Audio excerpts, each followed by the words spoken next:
I've been working pretty hard this week trying to get things done, expand my work, get my business out there more into the world. At the same time, I've been finding that whenever I take time off, I end up feeling really guilty, like, oh my gosh, I need to be doing this or I need to learn more about that, and all these different things that I haven't gotten to yet. So I get pretty hard on myself. Anyway, I was remembering the other day that I had listened years ago to a tape by the Jungian storyteller Clarissa Pinkola Estes, and she told this story about Picasso in his garden. The story goes like this. Picasso is standing in his garden. He looks around, he sees the plants, he sees the birds, he sees the butterflies, he sees all this life and activity.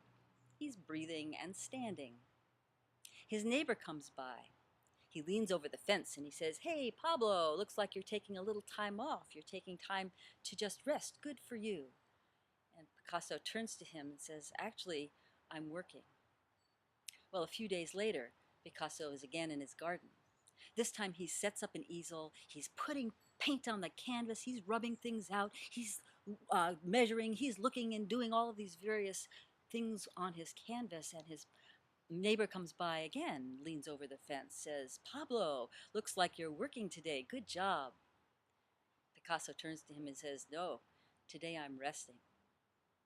I love this story because it really gives me permission to think that there can be time where I just do nothing but stare off into space. Or maybe it's just washing my kitchen floor or cleaning out my closet.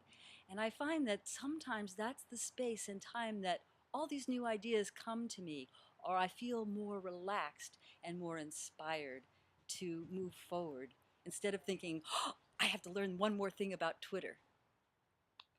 What is it that you do when you're feeling stuck, or how do you open up to your own inspiration? I'd love it if you leave a comment below.